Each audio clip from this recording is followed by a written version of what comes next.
Salam Triteos, salam satu keluarga Allah. Pada malam hari ini, saya akan membuat konten dengan judul Pengaruh Psikologi Eisegesis Hakikat Allah kepada umatnya. Jadi setelah beberapa kali saya membuat konten dengan berbagai macam sudut pandang, baik pembobotan, risiko doktrin, titik buta, penekanan pada salah satu corak, penegasannya, itu saya mencoba membahas ya, semua sudut pandang itu untuk membuat tatanan teologi. Tatanan teologi itu kan memang merupakan sudut pandang dari ujung ke pangkal, dari pangkal ke ujung, gitu. Jadi meliputi semuanya gitu, sehingga kita bisa menata sudut pandang kita ini dari ujung ke pangkal, dari pangkal ke ujung, dari kristologi yang sebagai pangkal ke ujung eisegesis hakikat Allah. Nah, karena begini ya, Bro ya. Karena karakter kita ini dan pengalaman bagaimana kita ini bersama Tuhan itu menjiwai dalam bagaimana kita itu memiliki sudut pandang dan membuat tatanan teologi.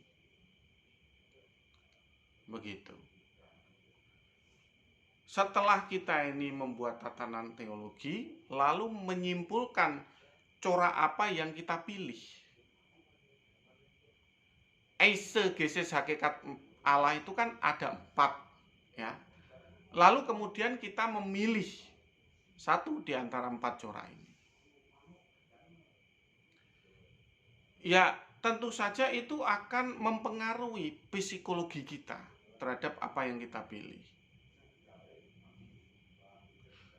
Misalkan ini kita ambil salah satu contoh, corak Wanes. Corak Wanes itu selalu di dalam menata tatanan teologi, sudut pandangnya tuh selalu ke arah keesaan Yahweh. Dia semakin belajar perjanjian lama, semakin belajar nubuatan, pasti bercorak Wanes.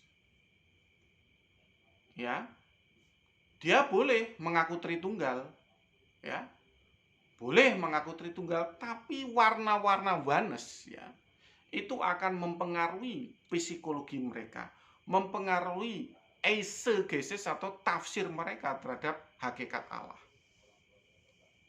Ngakunya Tritunggal, tapi yang dia jelaskan bercita rasa Wanes. Begitu. Nah, kalau kita perhatikan di dalam dunia apologetik ya gitu. Keputusan kita memilih satu di antara 4 corak ini itu mempengaruhi psikologis kita, mempengaruhi warna jiwa kita, mempengaruhi cara berpikir kita. Ya, kita mulai dari doktrin Wanes. Doktrin Wanes itu begini, saudara ya. Kalau panjenengan lihat karakter mereka di dalam berdebat, itu selalu menonjolkan teks yang tertulis, teks di dalam Alkitab. Jadi kalau mereka sedang berdebat dengan orang lain, dan orang lain itu menggunakan tafsir, menggunakan nalar, menggunakan asumsi, itu tidak boleh. Begitu. Padahal nalar dan asumsi itu ya mewarnai Alkitab yang dia baca, tidak boleh. Gitu. Kira-kira seperti apa ya kalau kita itu terlalu menonjolkan teks yang tertulis? Seperti apa? Karakter psikologis kita itu seperti apa? Brainwash. Brainwash, bro. Ya, hati-hati. hati-hati ya. Panjenengan kalau terlalu menuhankan ya, terlalu mendewakan, terlalu menekankan teks yang tertulis, Anda itu rawan menjadi umat yang menyukai brainwash dan menyukai di brainwash. Menyukai membrainwash orang, mencuci otak orang, juga menyukai di brainwash orang. Begitu. Alasannya ya kita tidak boleh melampaui teks yang tertulis. Tidak boleh melampaui yang tertulis. Alasannya begitu.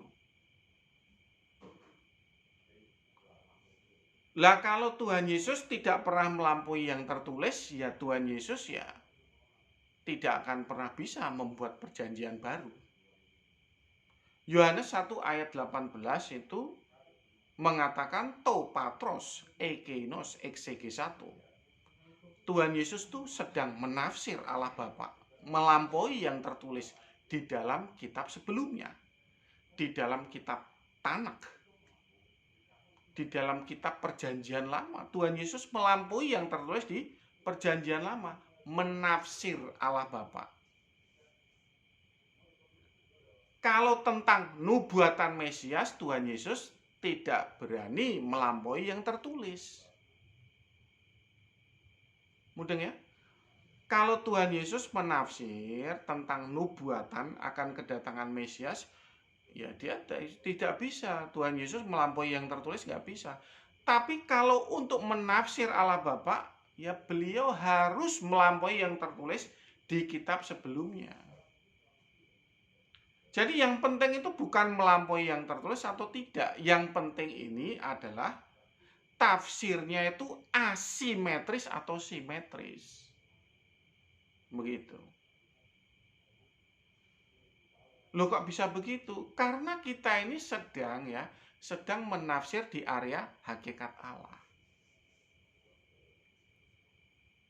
Akibatnya apa? Akibatnya secara psikologis nih ya, orang Yohanes yang dia tuh tidak berani melampaui yang tertulis, itu mengakibatkan dia itu menyukai brainwash, menyukai membrainwash orang, dan menyukai juga di brainwash. Gitu. Paham ya? Oh, nggak ada Tritunggal di Alkitab. Nah, begitu. Oh, nggak ada kata Alkitab di Alkitab. Oh, kata Alkitab di Alkitab aja nggak ada. Lah kalau dia nggak setuju kata Alkitab nggak ada di Alkitab, lah kenapa dia baca Alkitab? Iya kan? Ada nggak kata Alkitab di Alkitab? Nggak ada. Iya kan? Adanya ya kitab, nggak ada alnya gitu. Paham ya? Nah, dari sini kita bisa membaca ya, corak psikologi Yohanes ini sangat terikat dengan apa yang tertulis. Jadi kalau ada orang yang menafsir, ditolak. Ada yang asumsi, ditolak. Ya. Ada yang istilahnya memberikan judgement atau memberikan keputusan terhadap apa yang dibaca, begitu. Ditolak. Contoh ya, contoh. Wahyu 3 ayat 21 ya. Tuhan Yesus duduk bersama dengan Bapa. Lah, setelah kita baca seperti itu kan kita tafsir. Benar nggak? Oke, kita baca ya. Wahyu 3 ayat 21. Ya kan setelah baca kan kita tafsir. Nah itu enggak boleh. Enggak boleh. Bagi orang Yohanes itu enggak boleh seperti itu. Jadi mereka tuh pokoknya ya yang tertulis itu gitu, harus seperti itu. Kalau enggak seperti itu enggak bisa. Begitu. Ini saya bacakan ya, Wahyu 3 ayat 21. Barang siapa menang, ia akan kududukkan bersama-sama dengan aku di tahtaku, sebagaimana aku pun telah menang dan duduk bersama-sama dengan Bapakku di atas tahtanya. Duduk bersama-sama dengan Bapa di atas tahtanya Bapa. Duduk bersama. Ini Bapa di sebelah kiri, ini anak di sebelah kanan. Duduk bersama. Ya kan? Namanya duduk bersama kan pasti ada dua pribadi, dua free will di situ. Dua pribadi atau dua free will ada nggak tertulis di Wahyu 3 ayat 21? Nggak ada. Dan kita tidak boleh menafsir begitu. Ya. Jadi harus apa yang ada tertulis begitu. Sesuai dengan teks. Akibatnya apa? Akibatnya mereka mencintai brainwash. Mereka menyukai di brainwash dan mereka menyukai membrainwash orang. Beranak pinak. Ya, setelah di brainwash sama teolog mereka, teolog Vanes ini membrainwash yang di bawah, lalu yang di bawah ini membrainwash yang di bawahnya lagi. Lalu yang di bawahnya itu membrainwash yang di bawahnya lagi. Beranak pinak. Itu konsekuensi karena mereka menolak tafsir. Ya, menolak tafsir. Begitu. Jadi kita ini tidak diizinkan untuk memiliki pikiran yang mandiri. Begitu. Nah, ini sangat merugikan kerajaan Tuhan sebetulnya. Kenapa kok sangat merugikan kerajaan Tuhan? Ya, kekristenan dibully. Dibully oleh banyak orang. Ya, Tuhan Yesus berdoa di Taman Getsemani ya, kepada Bapa itu tidak boleh ditafsir bahwa Tuhan Yesus itu berdoa kepada pribadi lain. Nggak boleh. Terus gimana cara kita memahami itu? Ya pokoknya Tuhan Yesus berdoa pada Bapa. Begitu. Begitu. Udah gitu aja. Lalu orang lain membuli. Ya, membuli bahwa Yesus kok berdoa pada Yesus. Oh, nggak ada tertulis Yesus berdoa pada Yesus. Di situ tertulis hanya Yesus berdoa di Taman Getsemani. Gitu. Jadi kita ini nggak bisa menafsir, tidak diizinkan menafsir, tidak diizinkan memiliki pikiran yang mandiri. Ya, kalau kita mulai menafsir, memiliki pikiran mandiri itu ya dianggap itu melampaui yang tertulis. Ya, bisa mengakibatkan sesat. Begitu. Paham ya? Jadi corak doktrin Vanes dalam beresegesis di dalam hakikat Allah mempengaruhi umatnya. Mempengaruhi orang-orang yang percaya kepada doktrin Vanes ini apa? Menyukai brainwash dan menyukai di brainwash. Loh kok begitu? Ya pilihan mereka begitu. Mereka sudah memilih, mengambil keputusan ya, tidak boleh menafsir, tidak boleh bereisegesis. Nggak boleh. Ya, contohnya Wahyu 3 ayat 21 itu. Duduk bersama tidak boleh ditafsir ada dua pribadi, nggak boleh. Nah, terus gimana? Ya pokoknya duduk bersama sudah begitu. Jadi kita ini mau punya pikiran kayak apa tuh dikurung gitu, dikarungi. Ya, tidak boleh keluar dari teks yang tertulis. Tidak boleh bereksposisi, ya, memunculkan data atau informasi atau dari teks itu. Tidak boleh bereisegesis atau bereksegesis. Makanya kalau panjenengan ini sering berdiskusi dengan orang Vanes itu kan, mereka selalu mengandalkan teks-teks di dalam Perjanjian Lama. Begitu, untuk memperkuat doktrin mereka sekaligus memperkuat brainwash mereka. Lalu bagaimana dengan psikologis mereka umat Vanes itu? Ya enggak apa-apa. Enggak ada masalah, bro, ya. Kita menyayangi mereka dan Tuhan juga menyayangi mereka. Ya, mereka tetap bisa masuk surga dan tidak ada problem dengan pilihan mereka itu. Itu adalah hak mereka memilih itu. Nah, kenapa saya sampaikan seperti ini ya? Kan sekali lagi berulang-ulang saya katakan ya, para viewer saya ini ya, beberapa orang tuh masih ragu. Masih ragu untuk beresegesis hakikat Allah dan memilih satu di antara empat corak. Ya, maka saya jelaskan seperti ini. Jadi ada pengaruh kepada psikologi umat Banes yang menolak tafsir. Ya, mereka menyukai brainwash, menyukai di brainwash, dan cenderung tidak memiliki pikiran yang mandiri. Ya, apakah semuanya seperti itu? Ya, belum tentu ya. Ada juga pasti orang Banes yang cerdas. Pasti ada yang cerdas. Tapi kan kita ini membicarakan secara umum. Secara umum kita ketemu akan seperti itu.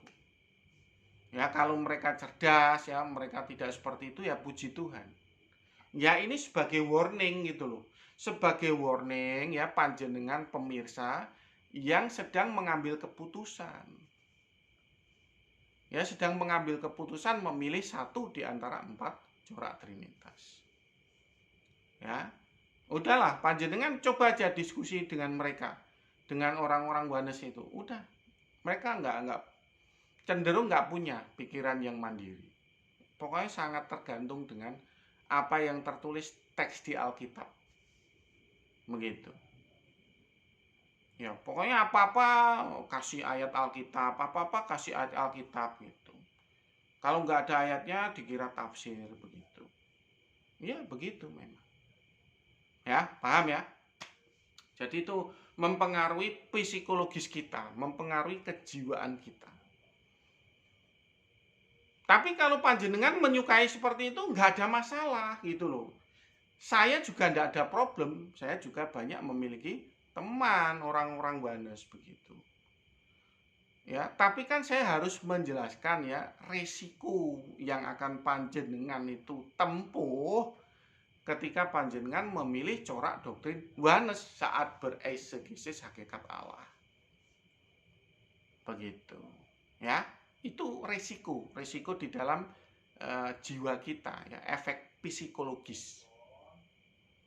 Itu corak Banes. Yang kedua, kita berpindah kepada corak homoousios. Homoousios. Pengaruhnya apa di dalam kejiwaan kita? Ya. Panjenengan coba berdebat atau berdiskusi dengan mereka yang memiliki paham homoousios. Ya, ini ini benar-benar doktrin yang paling bulat. Paling bulat. Ya. Mereka tuh mengambil keputusan 1 atau 3 aja bingung. Begitu. Paling bulat. Mereka tuh menjelaskan ada satu Allah tapi cita rasanya 3. Mereka menjelaskan ada hakikat Allah yang satu tapi cita rasanya triteos. Iya. Free will-nya ada 3. Iya. Tapi mereka mengaku bahwa ada satu Allah gitu. Jadi corak doktrin homoousios itu memang corak doktrin yang paling bulat. Nah, kalau panjenengan ya sering ketemu dengan mereka yang bercorak doktrin homoousios gitu ya. Panjenengan akan lihat cara apa ya? Cara berdebat mereka ya. Itu mereka memang semacam dari sisi psikologis memang dibentuk untuk menjadi manipulator. Gitu. Iya. Jadi mereka tuh apa ya? Semacam memiliki argumen-argumen yang ngeles gitu, menghindar. Gitu. 1 atau 3 gitu. Jawabannya panjang begitu. Panjang ya. Dia ambil kutipan-kutipan ayat dari Kejadian sampai Wahyu. Padahal yang ditanya tuh 1 atau 3. Begitu. Allahmu tuh ada 1 atau 3. Ya, Allahmu ada 1 atau 3 ditanya begitu. Jawabannya tuh kitab Kejadian sampai Wahyu. Dicopi paste. Cocok gitu. Ya. Ditanya apa, jawabnya apa. Jadi corak doktrin homoousios ini cenderung orangnya tuh akan menjadi manipulator. Ya, dari sisi psikis ya. Dari sisi kejiwaan. Saya bilang cenderung loh ya nggak semua. Gitu. Terus gimana? Kok bisa seperti itu? Ya itu pilihan mereka. Pilihan mereka, gitu kan? Pilihan mereka memilih doktrin homoousios. Ya. Alasannya supaya kita ini ya memberikan pembobotan yang sama terhadap semua ayat saat beresegesis hakikat Allah. Alasannya begitu. 1 itu ya diterima, 3 juga diterima. 1 atau 3 bingung. Bingung. Padahal Matius 5 ayat 37 ya, itu sudah memberikan warning. Jika ya katakan ya, jika tidak katakan tidak. Lebih dari itu berasal dari si jahat. Iya. Makanya kalau panjenengan sering ketemu dengan mereka yang bercorak doktrin homoousios itu, dia nggak bisa straight gitu, nggak bisa langsung ya kalau ditanya begitu. Muter-muter dulu. Muter-muter dulu. Ya, jadi begini. Teolog yang paling pucuk ini menjadi sumber manipulator ya. Manipulator itu ya bukan nipu duit, bukan ya, bukan. Jadi begini loh, manipulator yang saya berikan penjelasan di sini itu adalah memanipulasi pikiran orang gitu. Dalam hal apa? Dalam memahami ayat. Gitu loh. Dalam memahami ayat. Jadi bukan dalam hal hutang piutang, bukan. Bukan menipu dalam hal duit, bukan ya. Jangan salah paham ya. Ini manipulasi dalam hal memahami ayat. Atau mentafsir suatu ayat. Begitu. Iya. Nah, jadi apa namanya, kita ini dibentuk ya. Psikologi kita, jiwa kita tuh dibentuk dengan doktrin homoousios ini cenderung menjadi seorang manipulator. Seorang yang pandai untuk memanipulasi pikiran orang. Orang Kristen nggak tahu saya, mungkin karena mayoritas ya banyak yang cocok dengan doktrin ini. Entah karena dia itu nggak ngerti gitu ya. Tapi kalau nggak ngerti ya rasanya nggak mungkin. Begitu. Kenapa nggak mungkin? Dia pasti ya lama-lama juga memahami. Kenapa kok saya itu kalau menjelaskan doktrin ini kok bulet begitu. Begitu. Ya, tapi kalau panjenengan nyaman di situ menjadi seorang manipulator, menjadi seseorang yang suka bulet dalam menjelaskan doktrin panjenengan, ya enggak apa-apa. Begitu. Enggak masalah. Contoh yang simpel aja di dalam hal manipulator itu begini ya. Firman Allah itu, anak Allah itu dinaikkan ya, menjadi firman Allah yang prima causa dan transenden. Padahal di dalam Wahyu 19 ayat 13 ya, itu gelar. Hologos itu sebutan atau gelar bagi anak Allah. Iya. Dinaikkan bro menjadi salah satu aspek dari firman Allah Bapa prima causa. Gitu. Sang firman itu gelar, dinaikkan jadi firman Allah. Tipis bro, tipis ya. Kalau panjenengan itu tidak menjadi seorang manipulator yang handal, nggak bisa memanipulasi seperti itu, nggak mampu panjenengan. Ini sang firman, ini ya di sini. Ini anak Allah. Anak Allah ada di sini.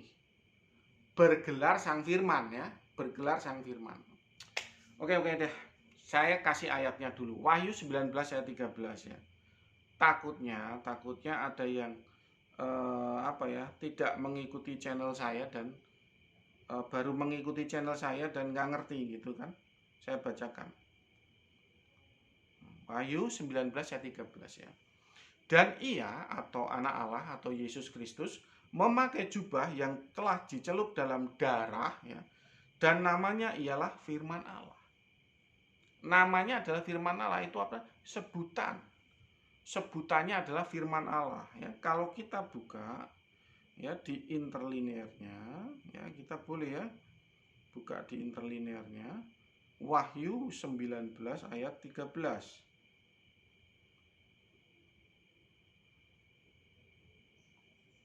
Nah, supaya panjenengan ini ya, mungkin ada yang baru ngikuti channel saya supaya paham ya dengan apa yang saya sampaikan.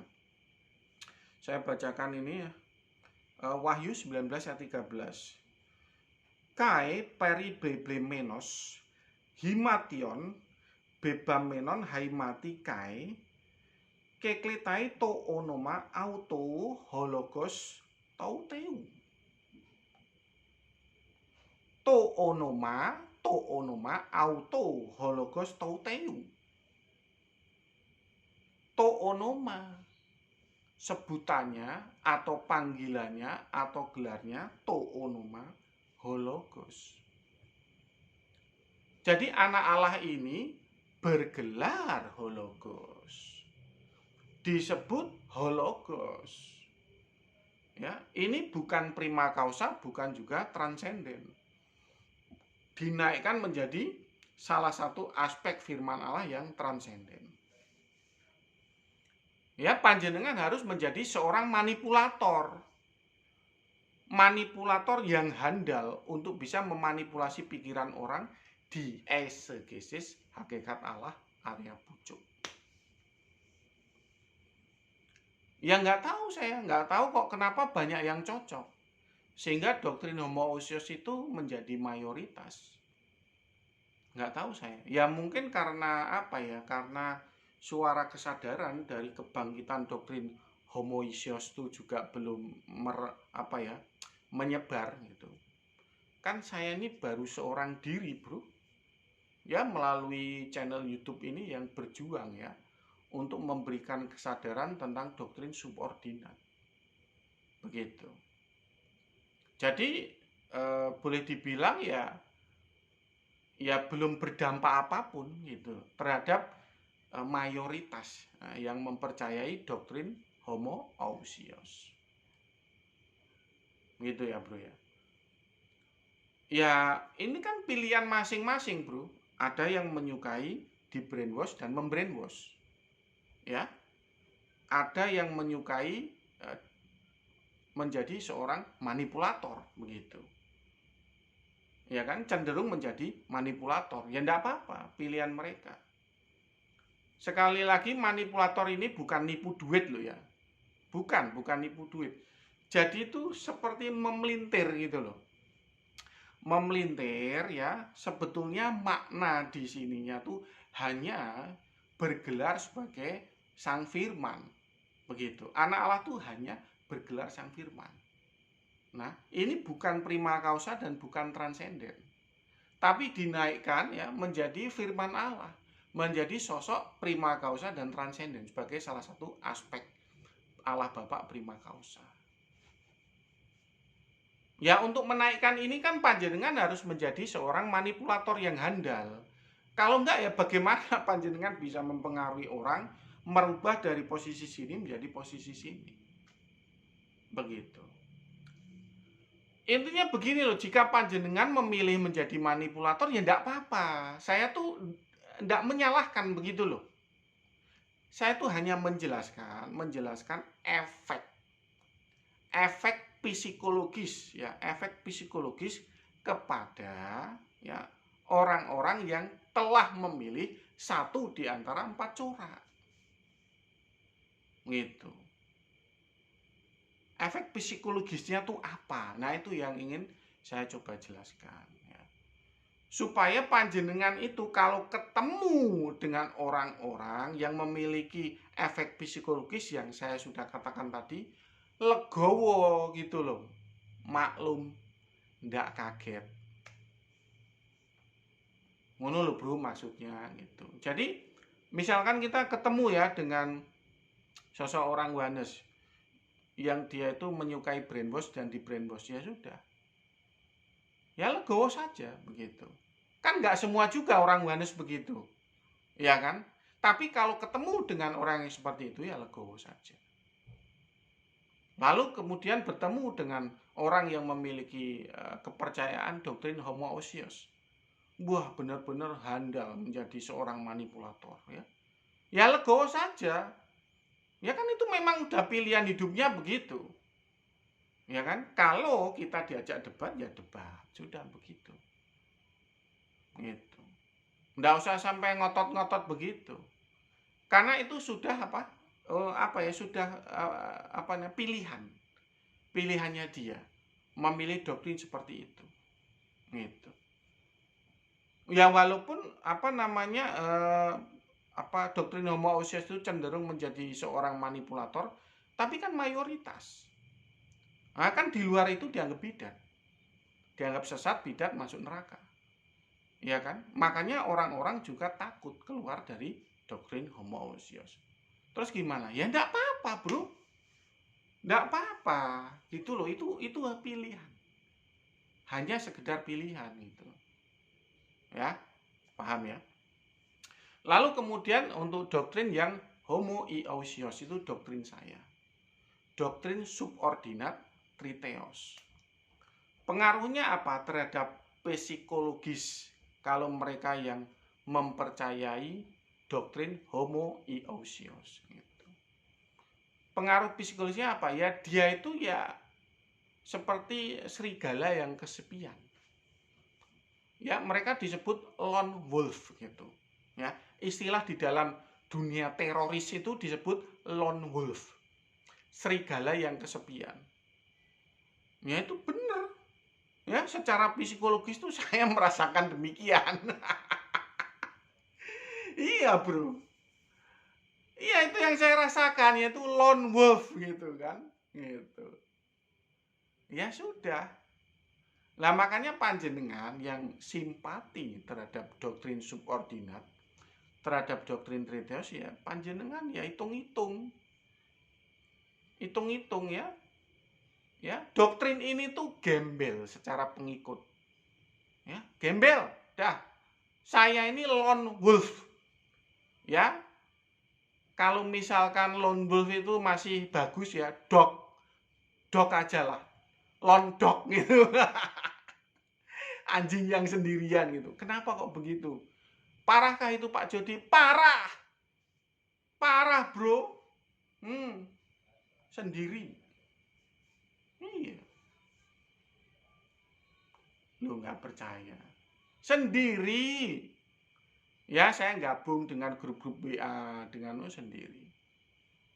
Ya. Kalaupun misalkan ya mereka tuh berpaham subordinat atau tritunggal hierarki ya, mereka menyebut tritunggal hierarki ya. Begitu Anda tekan gitu, resiko doktrinnya tuh subordinat itu adalah triteos begitu, mereka jebret. Langsung takut. Pasti itu. Nah, enggak percaya silakan coba ya. Wow, anak Allah tunduk pada Bapa. 1 Korintus 15 ayat 28. Panjenengan tantang debat. Gitu. Kamu triteos kalau seperti itu. Langsung takut dia. Berhenti debat dan enggak berani nongol lagi. Sehingga orang yang memiliki paham doktrin homoiousios untuk saat ini secara psikologis dia itu seperti serigala kesepian. Ya. Nasibnya tidak beruntung. Iya, saya mentertawakan diri saya sendiri ini. Iya. Saya sendiri loh. Ya, sendiri, homoiousios itu sendiri. Saya sudah coba diskusi dengan mereka yang cenderung berpaham subordinat. Ya. Milih orang yang berpaham subordinat aja susah. Sulit, Bro, di dalam grup WA, di dalam grup Zoom itu aja sulit. Ya, misalkan panjenengan itu masuk grup itu, ya mungkin kalau beruntung 3 bulan ketemu 1 orang. Iya. Tapi begitu panjenengan ketemu, panjenengan ajak diskusi, jret, panjenengan gertak, oh doktrinmu triteos, langsung mundur dia. Nggak berani lanjut. Iya.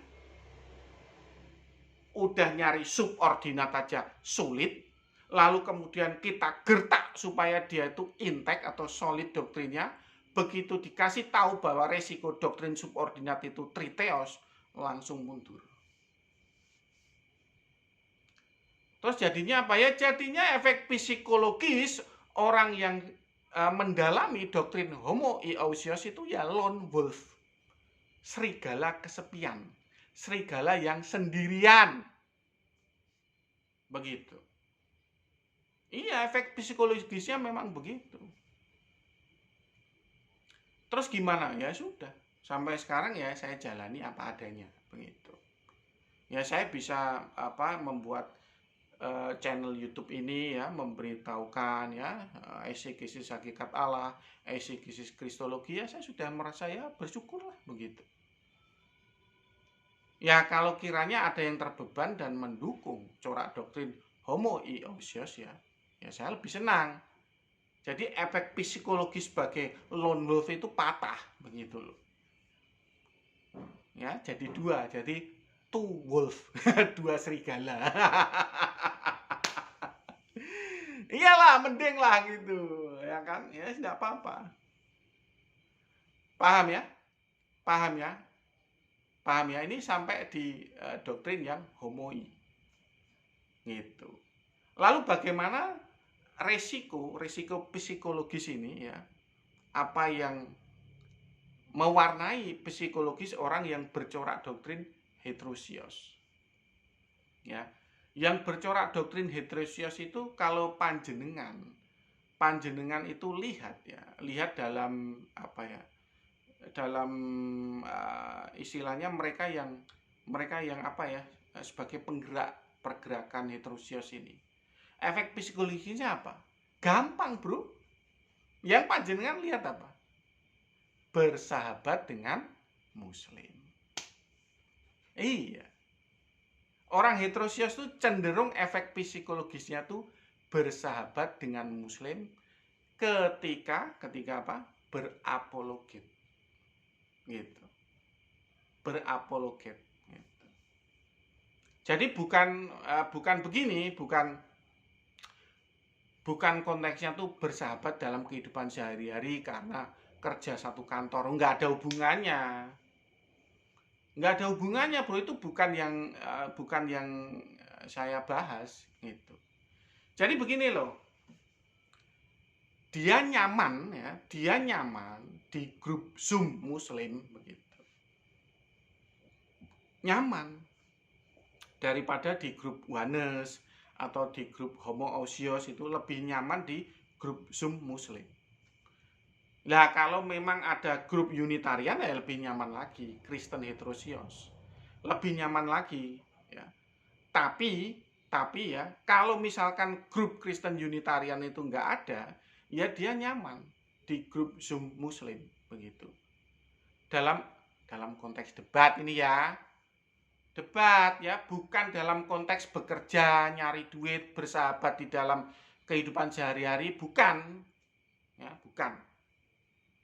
Ya, kalau kita bersahabat dalam kehidupan sehari-hari, tidak usah membedakan agama. Nggak ada hubungannya ini. Konten saya ini, bos, temanya tuh apologet. Ya, jangan disalahpahami. Itu melebar kemana-mana ya. Konten ini ya di dalam dunia apologet. Ya. Maksud saya ya dalam konteks dunia debat. Ya, dunia debat Zoom, dunia apologet Zoom. Jadi seseorang yang bercorak doktrin heterosios itu cenderung aman dan nyaman di dalam Zoom-nya Muslim. Psikologisnya seperti itu.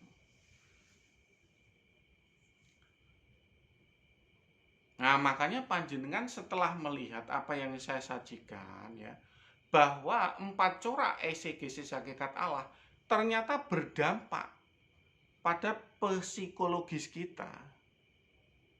Makanya jangan dianggap remeh ini, jangan dianggap remeh. Ya, selain kita tuh memang mengikuti jejak Tuhan Yesus, to patros ekeinos exegesato ya, itu ternyata memiliki dampak psikologis di dalam jiwa kita. Makanya jangan dianggap remeh. Paham ya? Paham ya? 4 corak exegesis hakikat Allah ini mempengaruhi tatanan teologis kita dan mempengaruhi psikologis jiwa kita.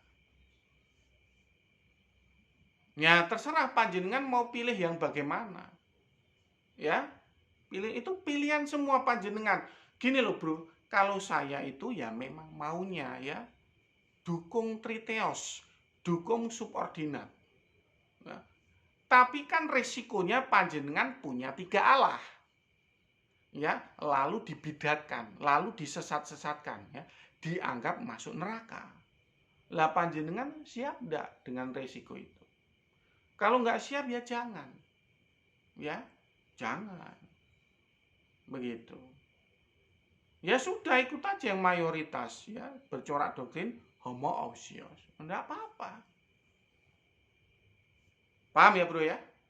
Semoga apa yang saya jelaskan ini bisa membuat panjenengan semakin memahami 4 corak exegesis hakikat Allah. Apa yang saya sampaikan ini semoga membantu panjenengan untuk semakin haus mengenal kebenaran menafsir hakikat Allah. Gitu aja sedulur ya yang saya sampaikan.